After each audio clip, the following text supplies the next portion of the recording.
Buenos días a todos. Es un placer para nosotros darles la bienvenida al webinar Bienestar y Progreso, más allá del Producto Interno Bruto. Yo soy Daniela Hernández y soy coordinadora de proyectos académicos en ULID. En Lead University hemos organizado el webinar de hoy como parte de una serie de contenidos digitales que ponemos a disposición de nuestra comunidad como respuesta a la situación actual. Es por esto que les invitamos a estar pendientes de nuestras redes sociales para conocer la oferta completa de contenido que tendremos durante las próximas semanas. Hoy nuestro invitado especial realizará una presentación de unos 35 minutos y en los últimos 15 minutos que tenemos dispuesto, que tenemos dispuestos, perdón, para el evento de hoy, yo estaré realizándole las preguntas que nos envían ustedes como público por medio de la plataforma de preguntas y respuestas o por el botón de Q&A que se encuentra abajo en el centro de sus pantallas en la plataforma de Zoom. Esta mañana nos acompaña el señor Mariano Rojas. El señor Rojas es experto en temas de felicidad, bienestar, calidad de vida y progreso social. Es profesor de la Universidad Internacional de La Rioja, en España. Tiene un doctorado en economía por The Ohio State University en Estados Unidos. Fue presidente de la Sociedad Internacional para el Estudio de la Calidad de Vida 2017-2018. Coordinó la iniciativa Midiendo el progreso de las sociedades, una perspectiva desde México, la cual fungió como corresponsal de la Organización para la Cooperación y el Desarrollo Económico, OCDE. Esta iniciativa impulsó la medición del bienestar humano a partir de indicadores de felicidad, satisfacción de vida y estado afectivo de las personas. De parte de ULID, le damos la más cordial bienvenida a don Mariano, le agradecemos por aceptar la invitación y en este momento le cedemos la palabra para que entonces pueda realizar su presentación. Muchas gracias, Daniela. Pues siempre es un gusto conversar acá con estos temas de bienestar, de progreso, de felicidad.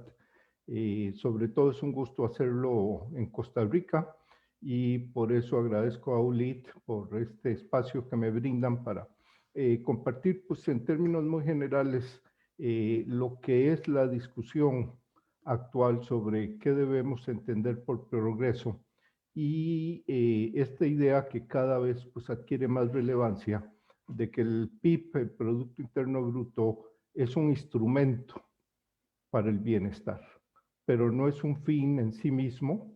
El objetivo no puede ni debe ser simplemente pensar en más crecimiento económico, sino que debemos de pensar en el bienestar de las personas, en un desarrollo más centrado en la vivencia de estas personas, donde el PIB puede tener una función que jugar, pero es una función de instrumento. Y como todo instrumento, hay que plantearse cuál es su contribución y cómo hacer al PIB más productivo. Aquí la redundancia cabe, cómo hacer al PIB más productivo en su generación de bienestar, ¿no? Entonces, la presentación que tengo, pues lo que busca es básicamente, vamos a ver, eh, lo que buscamos es básicamente hacer un repaso rápido de la teoría económica que muestra básicamente algo, y es que los economistas en el pasado estuvieron muy preocupados por el bienestar, la felicidad de las personas. Esa preocupación, si bien se mantiene, se pierde en la teoría económica en la década de 1910, 1920, y el siglo XX es un siglo donde la teoría económica y los economistas dejan de abordar temas de bienestar y se enfocan más a temas de elección de mercados de producción. Surge un paradigma que llamamos pues el paradigma de progreso como crecimiento económico, y no es sino hasta finales del siglo XX que los economistas retoman este interés por el estudio de la felicidad, ahora de una manera más científica. Y entonces vamos a hablar de qué es lo que la economía de la felicidad encuentra con sus investigaciones científicas al respecto, y el planteamiento de ir más allá del ingreso, más allá del PIB, que nos lleva a esta discusión de inicios del siglo XXI, que es una discusión de cambio de paradigma, ¿Qué debemos entender por progreso? Y entonces se empieza a hablar de progreso como bienestar, ¿no? Si alguno de ustedes se tiene que ir o no se va, prefiere quedarse durmiendo el resto de la sesión, el mensaje importante, lo que me gustaría que se lleven, y es tal vez lo que uno dice, vea, si tengo que llevarme algo o recordar algo, ¿qué es lo que tengo que recordar? Que no debemos de confundir el poder de compra con el bienestar. Esa es una confusión muy normal. A veces creemos que más poder de compra es necesariamente más bienestar.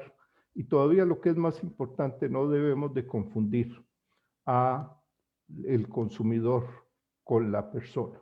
Los economistas somos muy dados a hablar del consumidor y a veces confundimos esa figura más de agente de una disciplina más abstracta, que es el consumidor, que curiosamente es un sustantivo que suena a verbo, ¿no?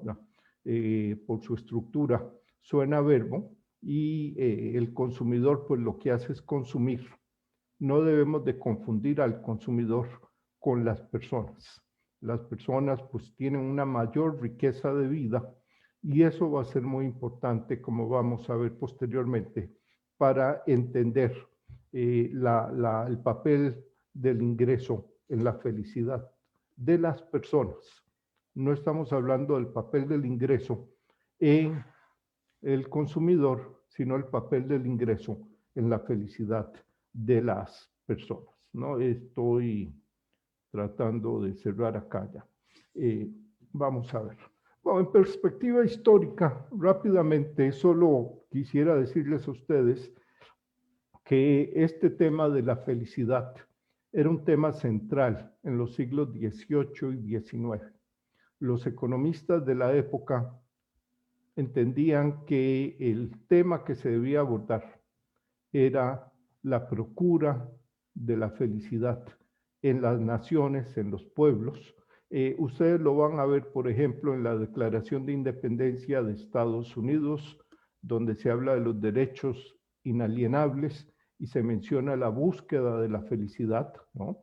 Thomas Jefferson pues estaba influido por toda esta corriente europea.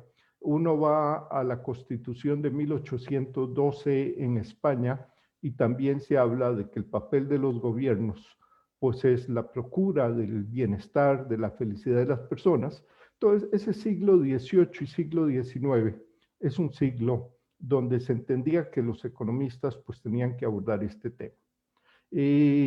Algo sucede en el siglo XX y entonces decimos que nos extraviamos, al menos en el estudio de la felicidad, y nos enfocamos como economistas a estudiar elección. Y aparece todo un instrumental sobre elección del consumidor, eficiencia, pero desaparece el tema del bienestar. Y ahora voy, y más adelante voy a hacer una pregunta clave para que veamos, ilustremos cómo la economía pues abandona la discusión de la felicidad, el bienestar. Y a fines del siglo XX se retoma. Entonces, esta es una frase de un economista de aquellos de los clásicos, ¿no? Que dice, bueno, no solo la felicidad de una persona depende a menudo más de su propia salud física, mental y moral que de sus condiciones externas, sino que incluso entre estas condiciones, muchas de las que son de mayor importancia para su verdadera felicidad tienden a ser omitidas de un inventario de su riqueza. O sea, queda claro, de acuerdo a lo que dice este economista, que la riqueza, este conjunto de activos que en las encuestas de ingreso o de hogares se tratan de medir, ¿no? Todo este conjunto de activos, la generación de ingresos, pues ese inventario de riquezas, pues deja por fuera muchas cosas que pueden ser de mayor importancia para la felicidad de las personas. Este economista, pues es uno de los grandes economistas de la primera década del siglo XX y de las últimas décadas del siglo XIX, Alfred Marshall. Y entonces Marshall, quizás el último de los clásicos, ¿no? Hablaba de la felicidad y distinguía entre felicidad y riqueza y decía la riqueza pues no es un buen indicador de la felicidad en las naciones. Esto es muy interesante, este es un comentario de otro gran economista comentando el libro La riqueza de las naciones y entonces manifiesta, vea, el objetivo de la investigación de Adam Smith es la naturaleza y causa de la riqueza de las naciones. Sin embargo, hay otra investigación quizás aún más interesante y que ocasionalmente se confunde con esta. Me refiero a la investigación sobre las causas que afectan la felicidad de las naciones.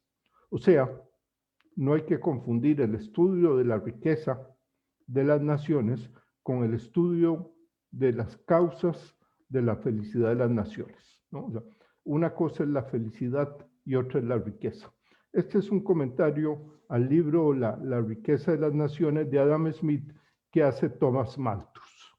Entonces Malthus también planteaba esto. Pero si nos vamos un poco más atrás, aquí aparecen dos frases donde quien las dice menciona que este tema de las riquezas, si bien es importante de estudiar, él lo considera poco importante para la felicidad, ¿no? Son meras bagatelas de frívola utilidad, dice, ¿no? Y dice que la felicidad de la vida humana está más en la comodidad del cuerpo y en la tranquilidad de la mente, ¿no?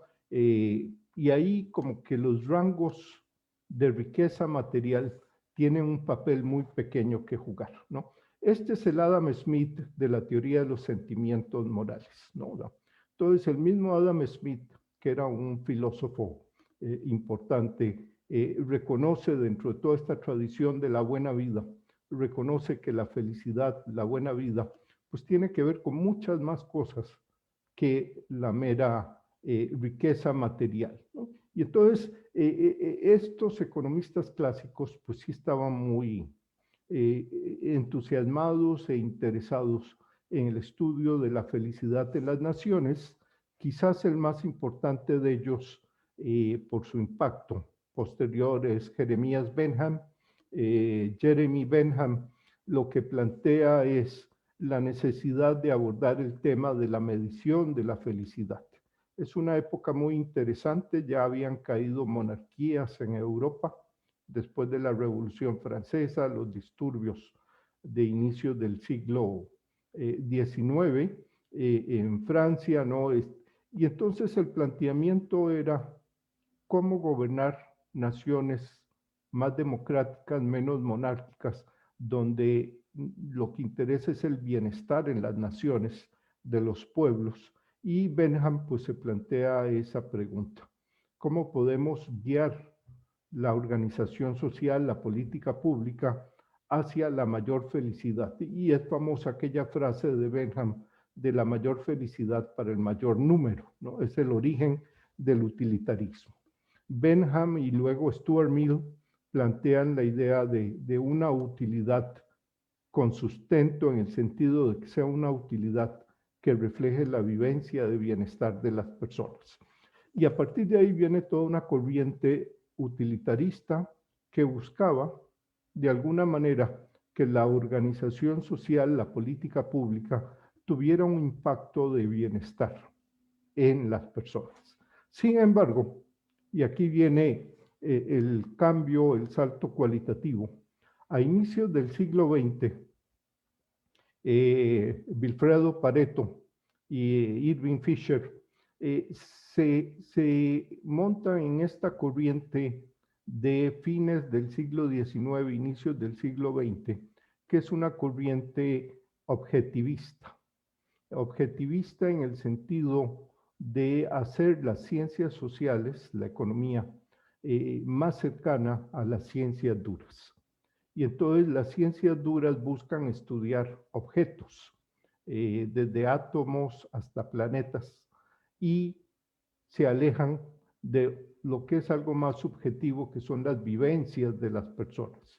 Con esto, con el fin de hacer a la economía una ciencia dura, buscan estudiar objetos y medir objetos, y entonces la economía pasa de esa visión de Benham de una felicidad, una utilidad como vivencia de bienestar, a un concepto más abstracto de utilidad ordenada, y luego pues Samuelson desarrolla toda la idea de preferencias reveladas y nos alejamos del bienestar de la gente. Nos quedamos estudiando más mercancías, productos, pero no sabemos cómo impacta esto en la gente, en su bienestar, ¿no? Decimos que con esto la economía se convierte en una ciencia de la elección, que es básicamente lo que yo personalmente pues estudié en mi licenciatura allá en la Universidad de Costa Rica. Era una economía más de ciencia de la elección, de modelos de crecimiento, pero no una economía enfocada cómo las personas en su subjetividad, en su vida diaria, experimentan el bienestar y cómo los factores, eventos económicos influyen en ello. Y aquí viene una pregunta pues que es básica al respecto, y es que la economía, con todos los modelos sofisticados que se tienen, no puede responder una pregunta tan simple como cuánto bienestar adicional se obtiene cuando el ingreso se duplica. Nosotros podemos medir cuánto creció el ingreso y sabemos que la mayoría de los países lo llevan trimestralmente, y sabemos el crecimiento fue del 2%, 1%, 4%. Eso lo sabemos. Lo que no sabemos es cuánto bienestar hay detrás de eso. ¿Qué está pasando con la vivencia de bienestar de las personas cuando el ingreso se duplica, cuando sube 10%? No tenemos ni idea de ello, porque la teoría económica ni mide ni estudia el bienestar de las personas. Se enfocó a estudiar el ingreso, a estudiar el crecimiento económico, no. Y se asumió, este es un supuesto, se asumió que a mayor ingreso, mayor bienestar. Casi de manera lineal y simple, la indicación no explícita, pero implícitamente siempre se deja ver que si usted sube el ingreso, hay más bienestar. No sabemos cuánto, pero se asume que es una relación positiva y directa, e incluso casi que puede marchar hasta el infinito, ¿no? O sea, y entonces siga aumentando el ingreso y va a seguir aumentando el bienestar de las personas. Este es un supuesto. Es un supuesto porque nunca medimos el bienestar. En la práctica lo que hacemos los economistas es medir el ingreso y ver que el ingreso aumenta, pero no tenemos mediciones del bienestar de las personas para saber si realmente esto es cierto. O sea, por muchos años se ha dado el supuesto como válido sin corroborarlo, ¿no? Entonces no hay mucha ciencia en la corroboración de este supuesto. Se asume que es bastante simple la relación, y no solo eso, cuando se presenta este gráfico, se asume que el bienestar depende únicamente del ingreso. En realidad, cualquier estudiante de economía se va a dar cuenta que el gráfico se presenta como una función de utilidad en función del ingreso. La función indirecta de utilidad depende únicamente del ingreso, y entonces todo el foco de atención está en el ingreso. No hay nada más en esa función de utilidad, no hay otros factores. De ahí que se desprende de que usted mida el ingreso, dedíquese a aumentar el ingreso, empiezan a aparecer los modelos de crecimiento económico, cómo hacemos para crecer más, qué factores hay que promover, tasas de interés, capital físico, capital humano, capital social, ¿no? Y empezamos a decir, bueno, si crecemos mucho, las cosas van bien y el bienestar está aumentando. Pero lo curioso es que esto no es corroborado, o sea, estamos basando toda la política de desarrollo en el supuesto de que a mayor ingreso, mayor bienestar, de que la relación es muy simple y de que no hay corroboración de ello, ni nos interesa corroborarlo.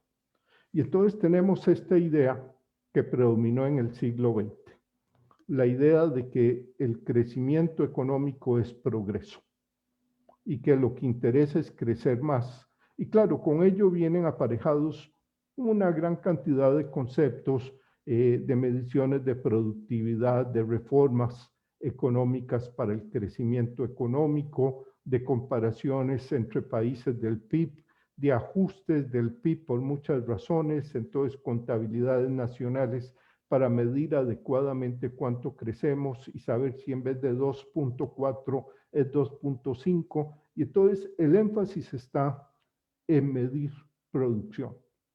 Eso no está mal, medir bien la producción. Lo que no es correcto es la suposición de que esto necesariamente implica mayor bienestar.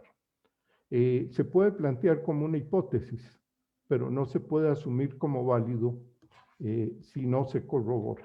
Y claro, asociado a ello viene esta idea del aumento en los bienes de consumo, que es a fin de cuentas lo que mide el PIB, y la idea de afluencia.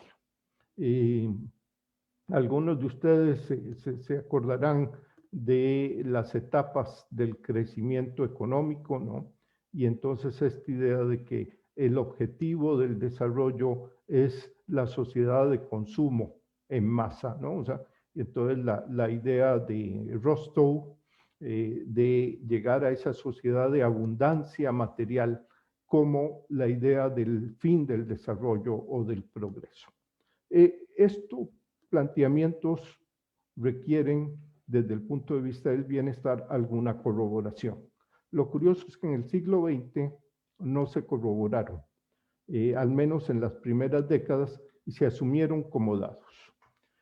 Surgió ya después toda esta narrativa, ¿no? Como les decía, la narrativa que llamamos pues un paradigma es: usted aumente la capacidad de compra de las personas, aumente la productividad, la producción, más producción es bueno, y empezamos a desarrollar modelos para ver cómo aumentamos esta producción. Viene primero el capital físico, el financiero, el humano, el social. Empezamos a desarrollar modelos más complejos, crecimiento endógeno, etcétera, para aumentar la producción. Todo bajo un supuesto no corroborado, y es que más PIB implica más bienestar en la población. Bueno, ¿qué sucede? Sucede que aún en esa década, en ese siglo del siglo XX, había gran escepticismo. Habían economistas que decían, ese supuesto no es válido. Y tenemos aquí tal vez el ejemplo más destacado, es el de Simon Kuznets. Simon Kuznets, ustedes saben, es considerado el padre del indicador de Producto Interno Bruto. Él trabajaba en Estados Unidos con el Bureau of Economic Research, y él fue quien se encargó con un equipo de trabajo de desarrollar esta idea de cuentas nacionales y generar un indicador de producto. Esto lo hizo a inicios de la década de los 30. Y curiosamente, mientras trabaja en esa década, en una declaración ante el Congreso de Estados Unidos, les dice: vean, yo estoy construyendo un indicador de producto. No asuman que este es un indicador de bienestar. La frase que él usa acá es: el bienestar en una nación difícilmente puede inferirse a partir de una medición del ingreso nacional. O sea, está bien, yo mido y hago el cálculo del ingreso nacional, pero no asuman que eso implica bienestar. Esto lo dice el mismo creador del PIB. Otros economistas a lo largo de la década del siglo XX siguen mostrando ese escepticismo, ¿no? Moses Abramovich, que estaba en Stanford, manifiesta, bueno, tenemos que ser escépticos, ¿no? De que en el largo plazo la tasa de crecimiento del bienestar se aproxima con la tasa de crecimiento de la producción. O sea, el PIB no aproxima lo que está pasando con el bienestar. Es muy famoso y les digo, los remito a todos los que estén interesados en este tema, este discurso que da como 2 meses y medio antes de ser asesinado, el senador Kennedy en el 68 en Kansas, da un discurso que todavía en esta época sigue siendo impresionante. No solo por todo, digamos, el planteamiento, sino la crítica casi alcanza niveles poéticos y muy profundos de introspección, ¿no? Primero hace un recuento de todo lo que mide el PIB, ¿no? Y dice, ve, ahí están los misiles, ¿no? Ahí están las ambulancias que van a rescatar a estos que están siendo asesinados, los shootings, ¿no? Son asesinados en distintos lugares. Ahí hay un montón de cosas que se están midiendo y que yo tengo dudas de que deberían de contar para algo como bienestar.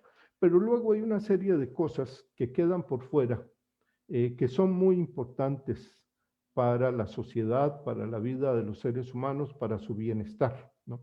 Dice, bueno, la salud de los niños, la calidad de su educación o el gozo de sus juegos, digamos que es la frase que yo uso a menudo cuando hablo de esto, el gozo de sus juegos. No estamos contemplando el gozo de los juegos de los niños en las escuelas.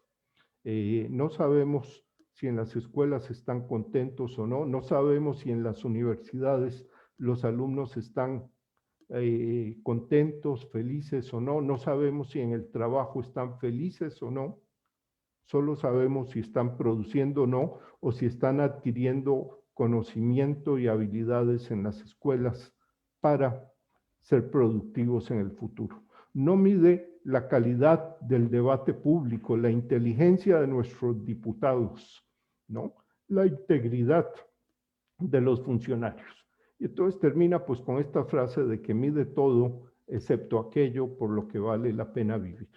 Cuando les decía que uno de los mensajes es no confundir al consumidor con la persona, las personas tienen muchos aspectos, como voy a plantear en unos momentos, por los que vale la pena vivir, ¿no? O sea, esta frase es muy importante, pero no es sino hasta el 74 que aparece un primer trabajo empírico que dice pongamos a prueba esto de la relación entre el PIB y el bienestar. Dejemos de lado la idea de que es un supuesto, hagámoslo una hipótesis y pongámoslo a prueba. ¿Realmente el crecimiento económico aumenta el bienestar en los pueblos? Esa pregunta se la habían hecho muchos. Lo que es nuevo es cuando agrega evidencia empírica. Es el primer estudio que aborda de manera empírica esta pregunta. Ya pasamos del escepticismo a la corroboración. Y lo que descubre este profesor Richard Easterling es que en el largo plazo el PIB aumenta, pero la felicidad en Estados Unidos y en otros países no aumenta. Ya no digamos que cae, simplemente el impacto de largo plazo del crecimiento económico en la satisfacción de vida es nulo, es muy reducido, no es lo que se asumía.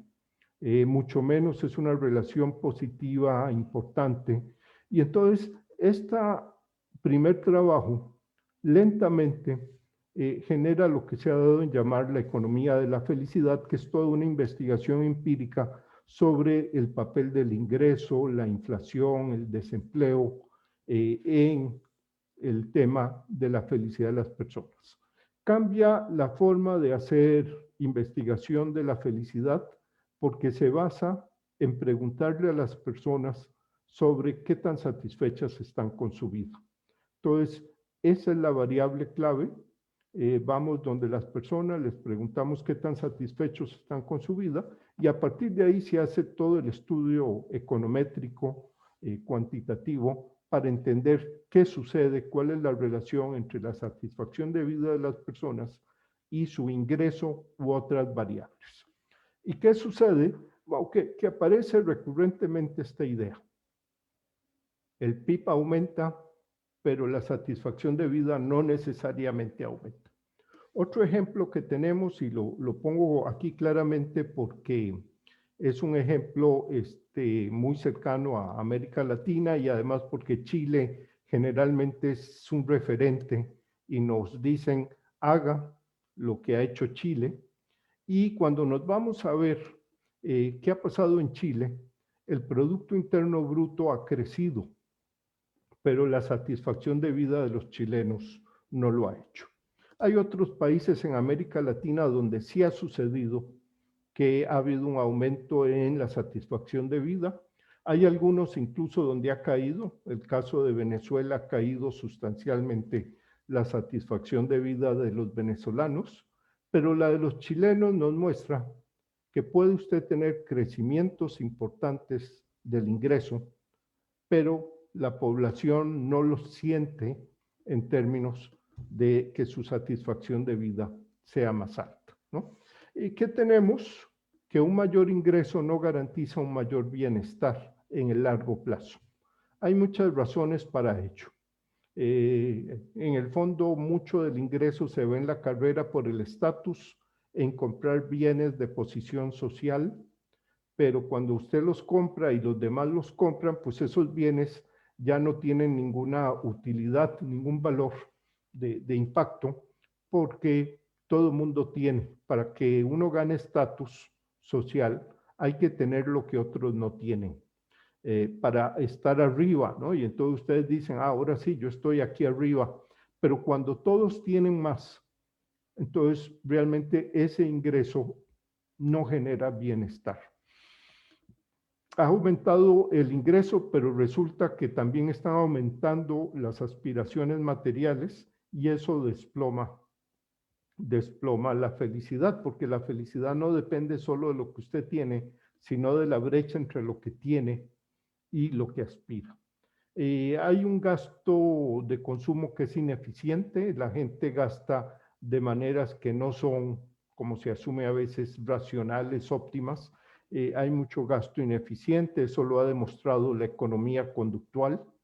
Y se ha encontrado, bueno, no voy a entrar en detalle, hay mucha literatura al respecto, pero que la relación entre ingreso y bienestar o satisfacción de vida no es tan simple como lo asumíamos a inicios del siglo XX. Es una relación muy complicada, hay muchos factores y se puede dar el caso muy recurrente de que aumente el ingreso, pero no aumenta el bienestar. Incluso hay estudios para Perú donde el ingreso aumenta y el bienestar o la satisfacción de vida cae en vez de aumentar. Y eso sucede. Pero lo otro que hemos encontrado, y es muy interesante, es que el ingreso explica poco. Para los que son economistas, aquí en este auditorio, una regresión simple entre ingreso del hogar per cápita y satisfacción de vida no genera coeficientes de ajuste, R's cuadrados, superiores al 8, al 0.08. No decimos ni siquiera 0.1, 0.08. Generalmente en las regresiones que corremos, el R cuadrado es 0.04. Básicamente, ¿qué es? Si bien ustedes podrían encontrar algún impacto, es casi imposible predecir la satisfacción de vida de alguien a partir del ingreso. Sería una osadía, sería un gran error intentar predecir a partir del ingreso cuál es la satisfacción de vida de alguien, porque el ingreso tiene un R cuadrado muy bajo en estas regresiones. ¿Y eso a qué se debe? Bueno, básicamente a que en la vida hay más que el nivel de vida. Hay muchas cosas que son muy importantes para la gente. Lo decía Robert Kennedy cuando decía aquello por lo que vale la pena vivir. Y lo decíamos al inicio cuando decíamos no confundamos al consumidor con la persona, ¿no? En la vida hay familia, hay amigos, hay pasatiempos, hobbies, intereses, hay vecinos, amigos en la comunidad, gente con la que interactuamos, hay aspectos espirituales y resulta que en todo esto, que es muy importante para la satisfacción de vida, el ingreso es prácticamente irrelevante. El ingreso puede ser relevante en temas económicos, tal vez en ocupación, más por el estatus que da que eso. Pero en otros aspectos no es relevante y curiosamente en Costa Rica tampoco es muy relevante en salud y eso se debe al sistema de seguridad de la Caja Costarricense, ¿no? Que es bastante bueno en comparación a sistemas privados. Cuando el sistema es totalmente privado, pues el ingreso se vuelve más importante para la satisfacción con la salud, pero en ciertos países ni siquiera para la satisfacción con la salud es relevante si hay un buen sistema de seguridad social. Entonces, hay aspectos en la vida de los seres humanos que son importantes para el bienestar y donde el ingreso pues no necesariamente causa un impacto, ¿no? Y esto, investigación nueva y todo lo que se ha hecho, ha llevado a plantearse un cambio de paradigma en el siglo XXI, ¿no? El desarrollo ya no es entendido como tener más ingresos y aumentar el PIB a perpetuidad, sino que es entendido como que estas personas, las personas, no los consumidores, estén a gusto con su vida, estén satisfechos con la vida que llevan, tengan emociones positivas, no estén expuestos a muchas emociones negativas, ¿no? Y por supuesto tener pues un entorno que es amigable con el medio ambiente y las generaciones futuras, ¿no? Y ustedes podrán ver que este movimiento pues es del siglo XXI. Las Naciones Unidas allá en el 2011 sacan esta resolución que dicen hacia un enfoque holístico de desarrollo, ¿no? Y entonces la búsqueda de la felicidad es un objetivo humano fundamental, ¿no? Y hay muchas iniciativas en el mundo que están incorporando esta idea de bienestar y diciendo, bueno, el PIB es un instrumento y veamos si contribuye al bienestar está bien, pero el crecimiento per se, bajo el supuesto no corroborado de que eso es suficiente para generar bienestar, no lo queremos. Quizás, bueno, la OSD tuvo este proyecto global midiendo el progreso de las sociedades, ha desarrollado sistemas de cuentas de bienestar. La Comisión Europea tiene proyectos grandes que van con más allá del PIB, con mediciones de calidad de vida para que las oficinas de estadística nos den información no solo de si estamos creciendo o no, sino de si la gente está más a gusto. Y hay muchas iniciativas en los países, Australia, México, Nueva Zelanda, Corea del Sur, España, Italia, ¿no? O sea, y bueno, es muy famosa la comisión Stiglitz que nombró el presidente Sarkozy ya hace algún tiempo, donde un grupo de premios Nobel en economía, liderados por Joe Stiglitz, planteaban esta idea de que, vea, tenemos que empezar a pensar en más allá del PIB, que el PIB mida lo que mide, pero aún así no es importante como el indicador central de progreso de las sociedades, ¿no? Y esto implica replantearse el desarrollo. Les decía que hay toda una narrativa para el desarrollo basada en términos como capital físico, aquí no salió, este es capital financiero, capital natural, capital humano, capital social. Tenemos toda una narrativa que se habla de modelos de crecimiento económico y cómo todo esto se ha vuelto capital para generar crecimiento económico. Y esa narrativa es la que está siendo desplazada por una narrativa distinta. En vez de pensar en el capital físico, hay que pensar en la habitabilidad del entorno, que los seres humanos tengan un entorno que contribuya a su bienestar. Algo muy importante que hemos hecho investigación al respecto es que no queremos soluciones habitacionales, sino comunidades. lo importante es generar vínculos humanos, relaciones y tener un entorno favorable para ello. Obviamente los temas de transporte aparecen ahí, cómo hacer política pública para que el entorno contribuya a la satisfacción de vida y no solo pensar en términos de capital físico, sino de habitabilidad del entorno. Hay que dejar de hablar de capital natural y pensar en que realmente estamos hablando de nuestro hogar. Ya hace mucho tiempo Kenneth Boulding planteaba el concepto de nave espacial Tierra, ¿no? Spaceship Earth. Y decía, vea, pues todos vivimos acá.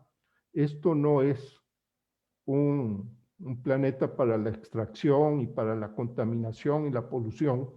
Este es el hogar. Somos parte de un gran ecosistema y tenemos que pensar en términos de que el bienestar de los que vivimos acá se mantenga, ¿no? Y a veces ahí pues aparecieron las cuentas verdes y otros mecanismos de medición. Algo en lo que yo insisto mucho es en que no debemos de ver a los niños en las escuelas simplemente como fuerza laboral en potencia. Esos niños de la escuela son personas ahora y son futuros ciudadanos y tenemos que educar para una vida satisfactoria, no solo para insertarse en un mercado laboral y ser productivos, sino educar a estos niños con habilidades y destrezas para relacionarse, para ser familia, ser padres, para cuidar de su salud, para relacionar, digamos, con vecinos. Entonces hay una serie de políticas pensadas en vez de hablar de capital humano, hablar de habilidades y destrezas para la vida. Igual hemos reducido las relaciones humanas a capital social e incluso a contactos, vínculos, y eso hay que rescatar la importancia relacional. Las culturas latinoamericanas son muy relacionales. Costa Rica es un país sumamente relacional y no podemos sacrificar relaciones humanas gratificantes por mayor crecimiento económico. Me acuerdo que estuve en Colombia hace ya, pues antes de la pandemia, y la discusión era si reducir el número de feriados para producir más. Y no nos damos cuenta que ese número de feriados es muy productivo. El que la gente tenga feriados es muy productivo para el bienestar. Si ustedes reducen los feriados, les pasa a las de Chile, que sí producen más, pero no tienen mayor bienestar porque las relaciones en Chile se han deteriorado y las relaciones son fuentes de felicidad, de bienestar. El ocio, bueno, esto ya lo mencioné ahora, el ocio es muy productivo. Se ha asociado el ocio con la vagancia y no es cierto. El ocio permite ejercitarse, permite seguir pasatiempos para las personas. El ocio es muy productivo para relacionarse. Entonces hay que revalorizar el ocio. Hay que buscar trabajos que no solo generen un ingreso, sino que sean satisfactorios. Y tenemos que empezar a medir más qué está pasando en las plantas de producción. Ya eso se está haciendo en algunos países, en las plantas de producción, si los trabajadores están a gusto con su trabajo. La gente pasa 8 o 10 horas al día en su trabajo y el nuevo paradigma lo que dice es, tienen que ser 8 o 10 horas que contribuyan al bienestar. No se puede ver como el trabajo es un mal donde usted va a sufrir 8 o 10 horas para que después cada 30 días le paguen un salario y con eso usted busque la felicidad. No, es el trabajo en sí una fuente de felicidad y hay que empezar a estudiar eso. Igual que ese balance, esa conciliación hogar-trabajo. En la empresa también hay mucho hecho. Aquí, bueno, esta es una frase muy interesante de Larry Fink, de su última carta, ¿no? Donde dice, vea, pues ahora le vamos a poner más atención a que ustedes generen valor para todos los stakeholders, ¿no? Estamos muy enfocados ahora a los stakeholders en el mundo de la empresa y un fondo de inversiones tan importante como BlackRock pues les dice, vea, a nosotros nos interesa que nuestros clientes, que son los inversionistas, tengan alto bienestar ahora y en el futuro. Y entonces queremos ver qué está haciendo usted con los recursos que nosotros estamos invirtiendo, no solo para generar ganancias de corto plazo, sino para generar valores sustentables, ¿no? De largo plazo, mitigar los problemas del cambio climático y todos los stakeholders, esto es la sociedad, tengan valor, ¿no? El Business Roundtable, que es otra organización de Estados Unidos muy importante, ustedes van ahí y encontrarán los nombres más grandes de las empresas más grandes. Vuelve a insistir en esta idea. Tenemos que pensar en todos los stakeholders, todos los que se ven afectados por esto, ¿no? Y es una idea que, bueno, se ha insistido mucho, conceptos como stakeholders en vez de stockholders, ¿no? No solo para los accionistas, sino que la empresa está inmersa en sociedad y que la sociedad genere bienestar para todos es importante. Conceptos de valor compartido nos indican que la empresa tiene un papel que jugar dentro de este paradigma, que es más allá de simplemente generar ganancias, es valorar su contribución al bienestar. Y tal vez ya con esta lámina voy acabando. El manifiesto de Davos 2020, ¿no? También es muy claro en esto tenemos que pensar no solo en los stockholders, sino también en los empleados, nuestros clientes, proveedores, las comunidades donde estamos y toda la sociedad. Eso es como hay que empezar a valorar a las empresas, las condiciones de trabajo y el bienestar de los empleados, la idea de que estamos en una sociedad y servimos a la sociedad con el fin de mejorar el bienestar de las personas, ¿no?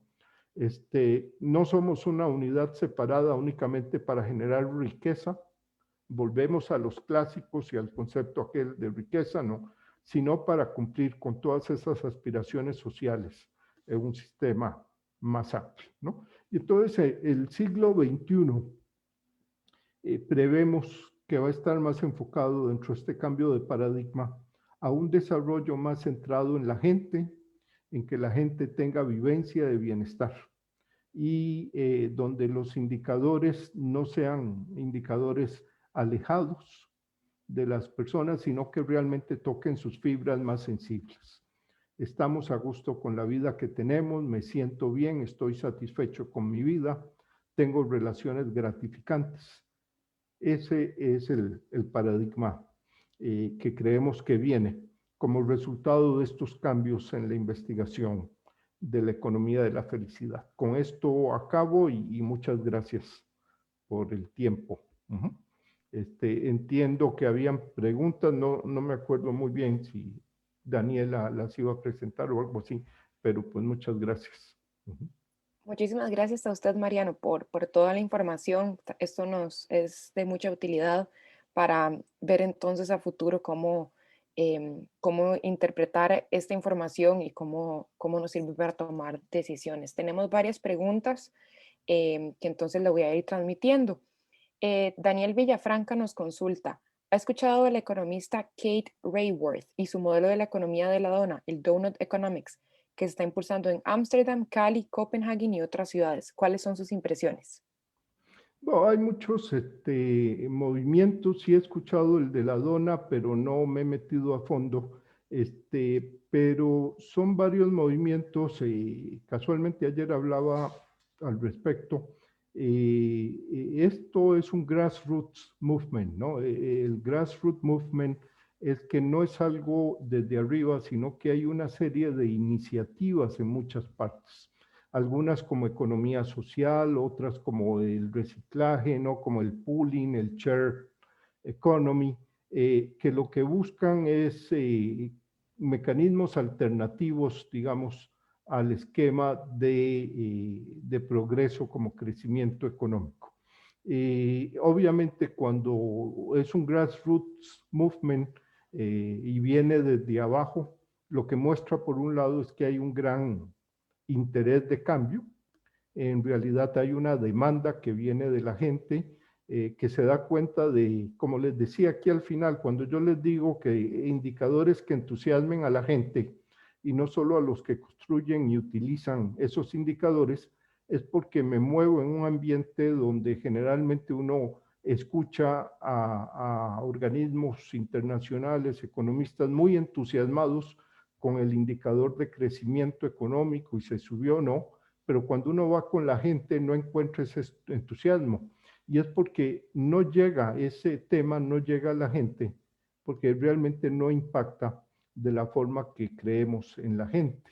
Entonces, esas demandas desde abajo existen y eso lleva pues, a que surjan multiplicidad de grupos. Hay mucho en el ambiente de coaching también, de esquemas alternativos, incluso de monedas alternativas. Y está bueno, o sea, va a haber multiplicidad de enfoques.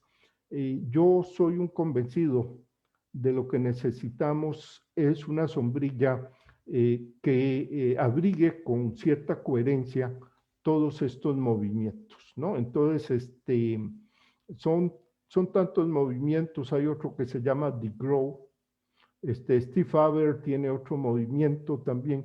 Eh, Ayer estuve en uno de Luis sobre World Happiness Fest. Hay muchos movimientos y está bien, pero creo que si no hay una coherencia, una narrativa alternativa, pues empezamos a ver mucha dispersión y no le encontramos coherencia.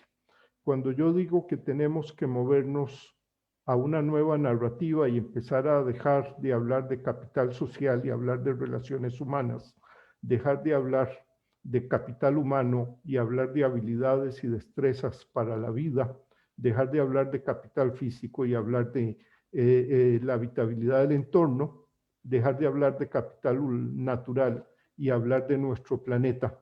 Lo que estamos pensando es en generar una narrativa dentro de la que caben todos estos movimientos, ¿no?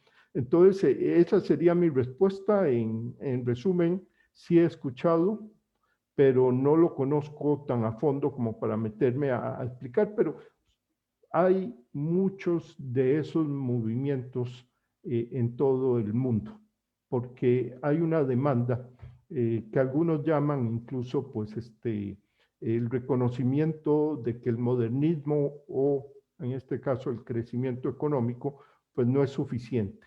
Eso ya quedó muy claro y toda la preocupación ecológica lo apoya. O sea, no me metí a ampliar sobre la preocupación ambiental, pero el paradigma de crecimiento económico pues ha generado conflicto con el medio ambiente, mientras que el paradigma del bienestar es totalmente amigable con el medio ambiente porque uno puede generar bienestar a través de mecanismos que no deterioran el medio ambiente. Entonces ahí hay todo otro gran movimiento que también entra dentro de esta sombrilla de la que estamos hablando.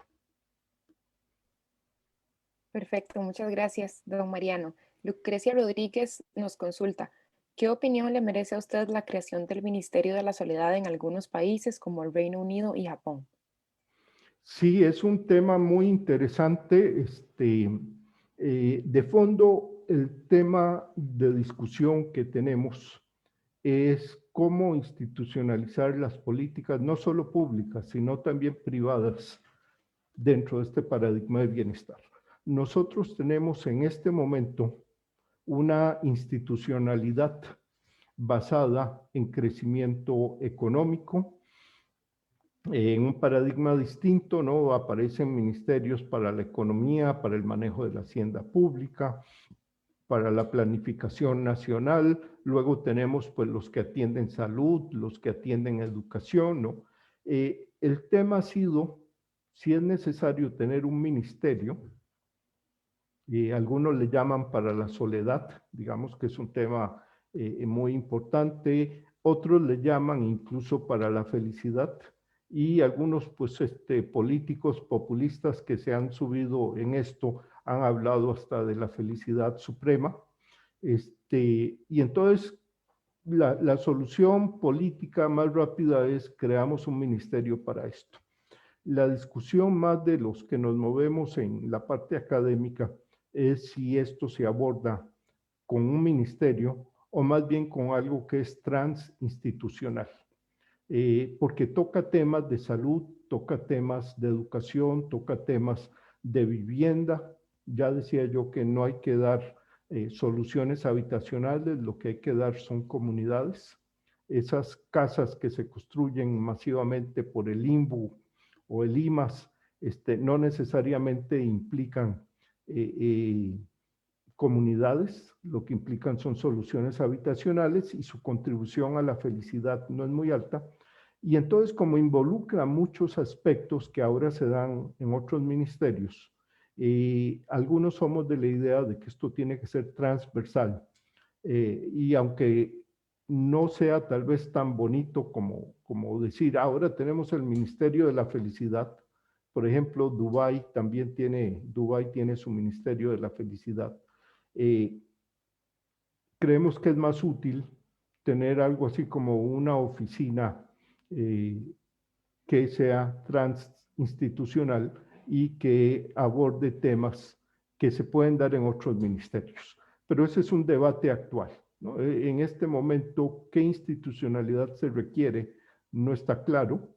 Eso en felicidad. El tema de la salud y la soledad es curioso. Hicimos una encuesta en Estados Unidos y en Costa Rica, por cierto, Colombia y México, y la soledad es muchísimo más alta en Estados Unidos, un 50% más alto allá que acá, y eso refleja algo que sí hemos estudiado ya empíricamente, y es la importancia de este aspecto relacional y la importancia de la conciliación hogar-trabajo. Tenemos gente que puede ser muy productiva, pero se debe a que la migración los lleva a lugares donde producen más, pero donde pierden sus raíces, sus vínculos. Tenemos gente que es muy productiva, pero no tiene tiempo para relacionarse.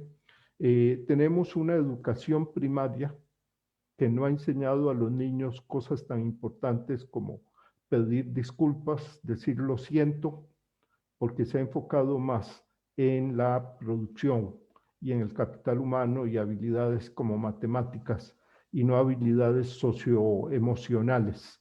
Y entonces todo eso pues, se refleja en el largo plazo en temas como soledad. Entonces, con esto, ¿qué quiero decirle?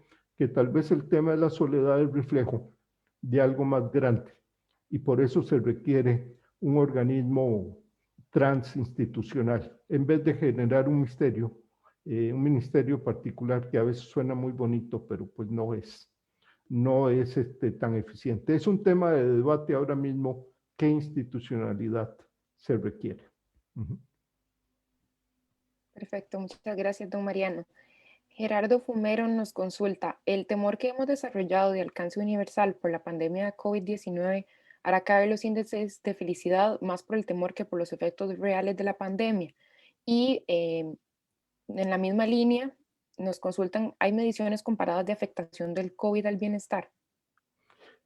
Salió ahora el 2020, ustedes, 2021 estamos, ¿no? Salió el World Happiness Report 2021, que es el último reporte mundial de la felicidad que salió el 20 de marzo, que es el Día Mundial de la Felicidad. Se lanzó ya este reporte, ustedes lo pueden bajar, con que pongan World Happiness Report 2021, lo encuentran y lo pueden bajar. Todo ese reporte, el del 2021, está dedicado al COVID y entonces van a encontrar mucha información sobre el COVID. Algo de lo que sorprende es que no cayó tanto la felicidad como se esperaba, ¿no? O sea, y entonces parte de la discusión que hay en este momento es tratar de entender qué factores mitigaron la caída, ¿no? Lo que dicen los editores del reporte es que al ser un evento generalizado, la gente lo procesa distinto. Aquí hay un factor muy de psicología humana. que ya encontramos para el desempleo. Cuando es un factor individualizado, se procesa distinto a cuando es un factor generalizado. Por ejemplo, no es lo mismo que yo quede desempleado a que todos en el país, o no todos, digamos un 25% de la población quede desempleado. Cuando es un factor individualizado, yo quedo desempleado, lo que me está diciendo es, hay algo malo conmigo. En esta sociedad, los demás siguen trabajando, a nadie lo han despedido y a mí me despidieron. Hay algo malo conmigo. Cuando yo llego a mi hogar y me enfrento a mi familia, van a creer que soy perdón la palabra, un loser, ¿no? Un perdedor. Y entonces la gente procesa distinto eso a cuando uno dice, ve, es que despidieron a todo el mundo porque es la crisis nacional. Ahí no es un problema de que yo soy un perdedor o un loser, es que algo está fallando en la colectividad. Y entonces pareciera que de esa manera se está procesando el tema del COVID.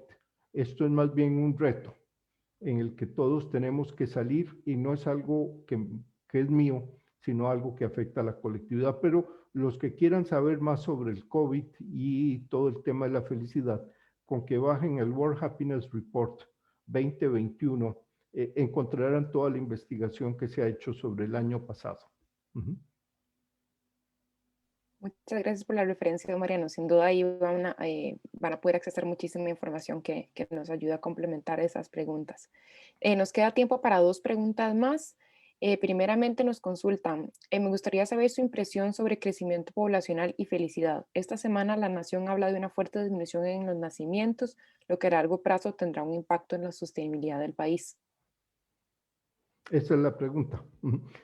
Sí, su impresión Sí, sobre el sí, sí, crecimiento poblacional y la sí. felicidad. Bueno, ahí tal vez la parte más factual sería entender si esa caída de la que habla el periódico se refiere al 2020 y si es consecuencia de las circunstancias del COVID o no, ¿no? Ese factor meramente coyuntural se encuentra en todo el mundo. En todo el mundo ha caído la tasa de natalidad en la época del COVID.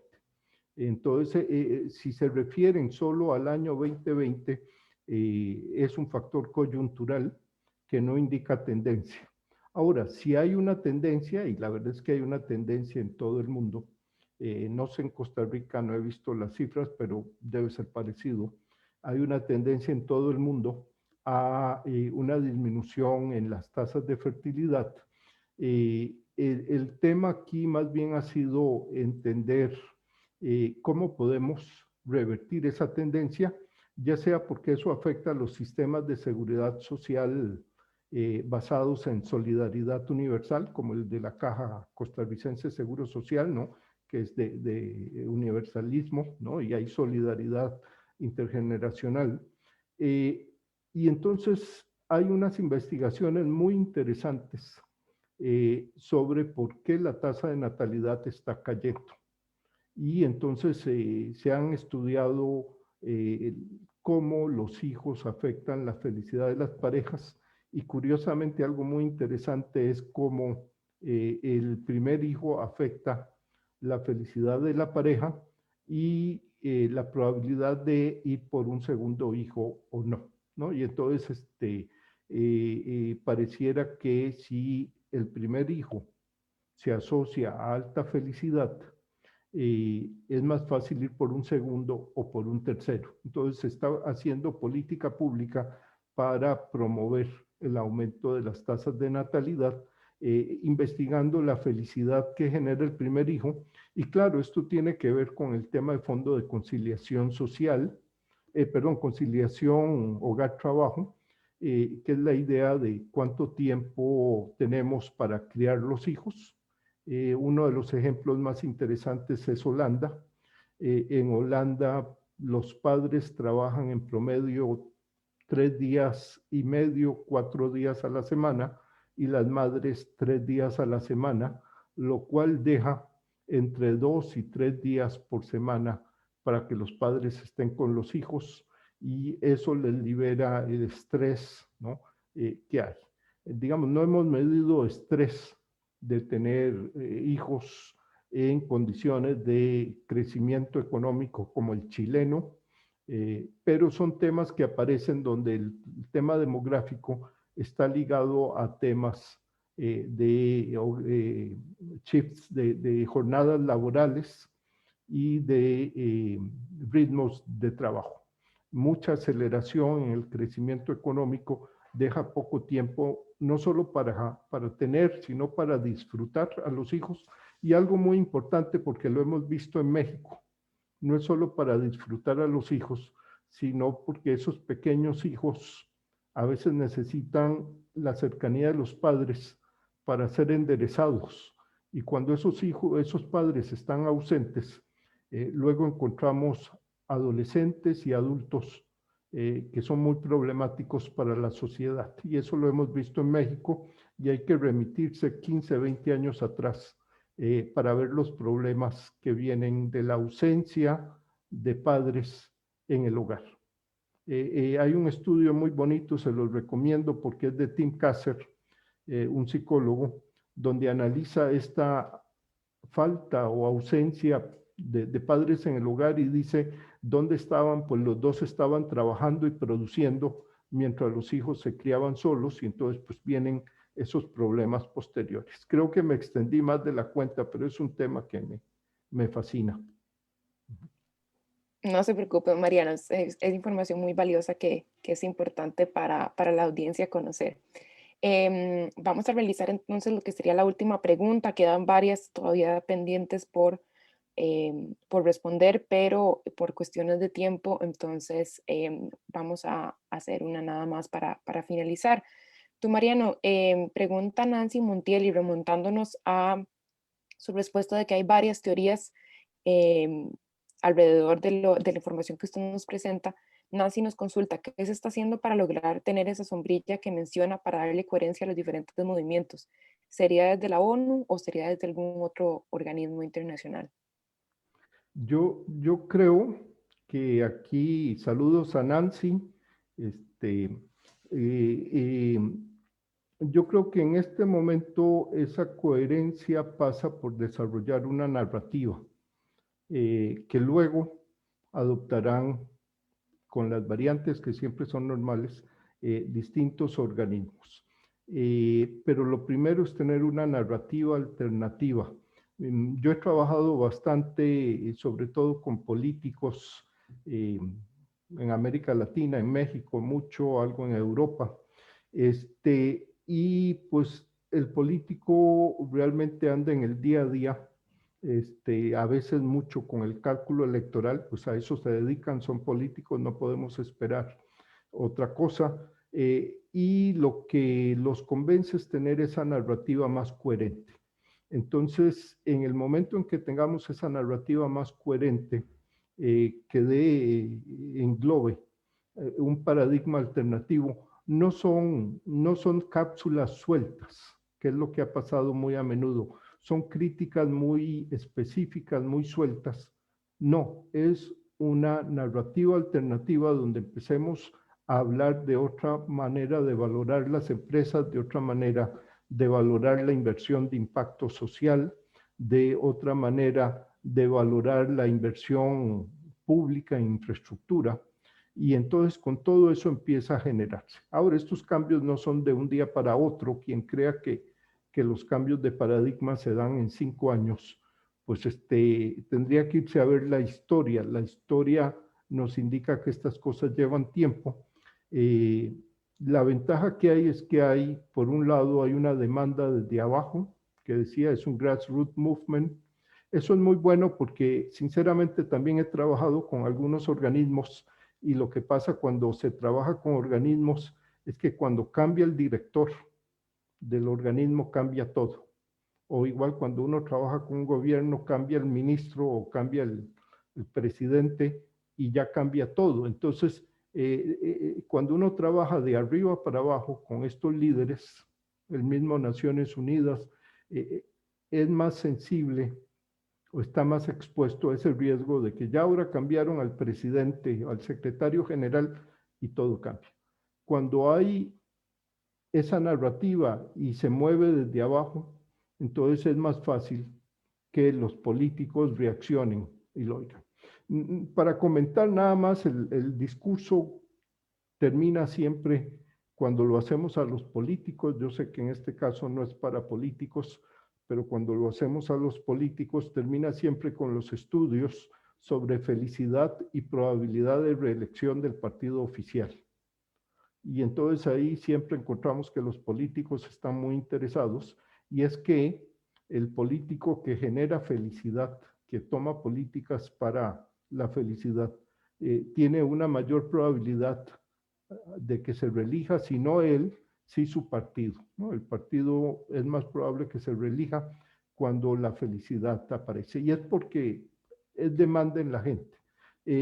Volviendo a esta lámina que está aquí, dice un progreso centrado en la gente, si la gente lo vive, lo entiende, dice yo estoy más a gusto, va a demandar ese tipo de políticas, no las va a sentir tan alejadas y va a votar en consecuencia, ¿no? Entonces, saludos a Nancy. Veo por ahí a un viejo amigo, Oswald Céspedes Torres, a quien le mando un abrazo también. Y muchas gracias a ustedes, ¿no? Muchísimas gracias, Mariano, por su presentación inicial y por tomarse el tiempo de contestar la mayoría de las preguntas que nos hicieron llegar. Pedimos disculpas a las personas a las cuales no les pudimos contestar sus consultas. Muchísimas gracias por el espacio, por su tiempo, Mariano. A toda la audiencia que nos acompaña hoy, mañana a las 10 de la mañana se les estará haciendo llegar el enlace con la grabación al evento para que entonces ustedes lo puedan consultar o revisitar en cualquier momento que así lo consideren. Los invitamos de nuevo a estar pendientes de nuestras redes sociales con información de próximos eventos y webinars que estaremos realizando. De nuevo, muchísimas gracias, Mariano, por aceptar la invitación, por su tiempo y por el espacio. Muchas gracias a todos y buen día. Muchas gracias, hasta luego a todos y un abrazo allá en Costa Rica, mucha suerte y que se cuiden mucho. Muchas gracias Hasta luego. igualmente. Saludos a todos. Hasta luego. Adiós.